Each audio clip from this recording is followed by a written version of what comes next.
Any boyfriends of the mom, or can you talk about that at all? Possibly. There's people that we find of interest related to mom and family and so forth, yes. And when you said the scene in the bedroom, were all three victims found in the bedroom? All three victims are in a bedroom. And all three gunshot wounds, right? There was no gunshot wound. In the same that bedroom? May have been implied early on. Somebody asked me earlier about that as a possibility. I said at that time, I don't know manner of death. You still not know? A knife was used in one death. I cannot tell you on the other because there is not a visible sign of how death occurred. So we had a pathologist there last night. She will tell us eventually. Can you tell us how you knew right away that it was a murder-suicide? Excuse me, a triple homicide instead of a murder-suicide? Was there something obvious at the scene? There is obvious death at the scene, yes. And it would lead anyone logically to know. Do you know how long the bodies were there? I do not know. I can intelligently guess, and over the weekend, it could be longer than our work there yesterday. We're going to leave that to specialists, and they are very good in letting you know just that. And what do you want to just tell the neighbors? A lot of concern out there right now. What do you want to we met a lot of neighbors last night. I think you all met a lot of neighbors last night. As you would guess, it brought a lot of neighbors, almost to the doorstep. Everyone remain. I tell people often that I let police work take its course. I know people need answers. I'd like to give you answers that I don't have. And as difficult as it is to understand patience is really a big one here. There are many crimes when the obvious nature of what occurred is right there in front of you, and I'm confident that we're going to, get much further down the road. But yeah, I think in this case there's a lot of pathology, and there's a lot of evidence that needs lab, and I think you piece that together with the things that we know and saw and what we come to understand in cases like this through our experience. I think we'll get to a conclusion. Can you talk about why investigators were there for so long? I mean, you were there for more than 12 hours. Time. Sometimes when you're maybe from your position, it seems like a long time, but when you have to do certain things, for example, entry into that home was critical to be done correctly. Consent wasn't available. Deceased is probably the only one who could give consent. So I worked initially, and then we worked through the night with the county prosecutor's office. We had a major crimes prosecuted there to assist us, and then we had a warrant writer.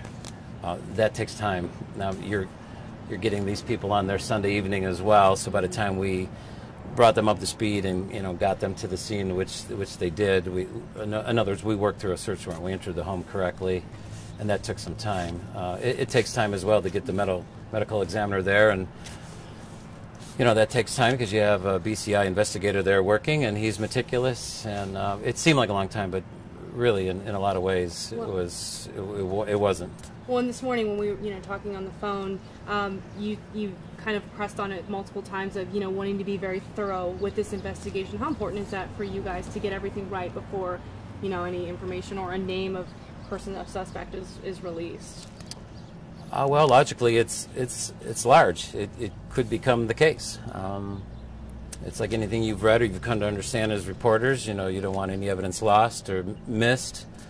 I've been to crime scenes before where what you thought you saw you didn't, and what you missed you picked up later on. And the work of the agent last night was just that. It was meticulous. So meticulous to me means time. In addition to getting the search warrant, getting into that home correctly was very important. And again, that took time. Can you talk a little bit more about who called 911 last night? Who alerted you? The 911 call, I believe, was made by a friend of one of the girls. And I want to make sure that we're talking about the manner of death in the correct way. So we are not going to say gunshot wounds anymore. Can you again say what we are allowed to say? You say that there was a knife found at the scene? A knife assault. No, a knife was not found at the scene. There is a knife injury. To all three, or just one? Just to one. Just to one. Yes. And the other two? There's no obvious. No obvious. And they were all in the same bedroom. Correct. Okay. You said that you were going to retire here soon, and this has to be something very difficult for you to see. Can you talk about this crime and what you've covered and how intense this has been for you compared to what you've covered over the years? Someone asked me last night, this is very unusual for North Royalton, and I said, well, yes, of course. It might be unusual for many cities in Cuyahoga County.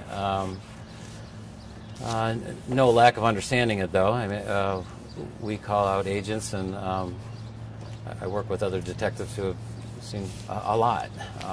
So as much as it's a rarity in North Royalton, I don't think there's any lack of experience trying to understand it. I feel bad for our community, and this is really a fine place to live, and these things happen. They can happen anywhere. As you see, your next stop will be another city in Cuyahoga County, probably not far from here. But in that particular stretch of road, is it a common crime area, or I mean? No, I don't relate the location Okay. To the crime in any particular way. It's as Quiet area. Most of North Royalton is. Yeah, but the area is not particular to the crime now. A lot of activity at that house? I have. You were first. Go ahead. Well, is there a lot of activity that would make the police be called from complaints from neighbors to that property? No, not in particular. No. You've never gone there before, any domestic violence or anything like that? Not that I know of. It's not. It doesn't bring to my attention. There could have been calls. The officers, a lot of times, patrol officers respond to things that are maybe minor, and no, nothing major stuck out last night. The family, I can't imagine how they're doing today. Many of you asked, questions through the night, and I would have liked to have answered. And I don't think anyone here has any trouble understanding the position and family and acknowledgement and so forth. So through the night, I was able to contact some family, but I couldn't get a hold of all of them. There's all kinds of reasons. People turn in for the night and they go to work and so forth. So this morning, I think most of immediate family was contacted. So names and ages are out there now. We talked about on the phone before coming here about the girls being estranged from their father. Did that also play a role in letting him know about this? Because when the stepmother showed up, she said that he didn't know. Yeah. No, we just couldn't make contact. Okay. And we have.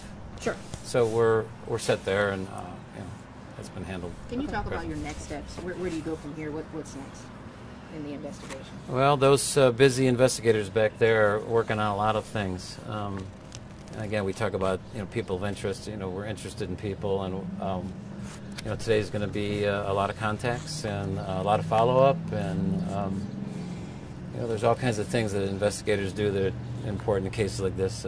Phones and prosecutor's office, and staying in contact with those investigators who took evidence, and it may not be timely. It could take some time to.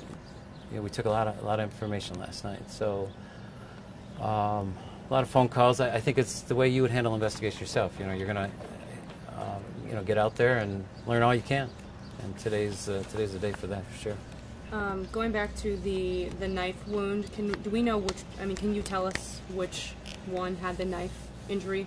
Let's stay away from that. Okay. Just I don't want to impede anyone's investigation. Is That's there anything important. that neighbors can do to help you guys? Yeah. Doesn't seem so obvious, but we have cleared the scene in some general terms. It's always going to be active there, but and go beyond a neighbor. Anyone who knows the family. We met many people last night, and we've got to know many family members and so forth. But if there's people have information out there that can be helpful, then absolutely. If they don't call you, they should call me. I don't know what that would be. Something they learned in short, or something about the crime itself. Mm-hmm. Absolutely. A lot of people on our Facebook they're saying, call the boyfriends, call the boyfriends. People should call us here with information, and you help me do that. If you put something out there like that, then let's make sure my name and phone number is out there, and anyone who calls you, make sure they can call me. Something of the sort. So. Anyone? Thank you so Thank you. much. We Thank you. appreciate that. Thank you. Well, okay. Good morning.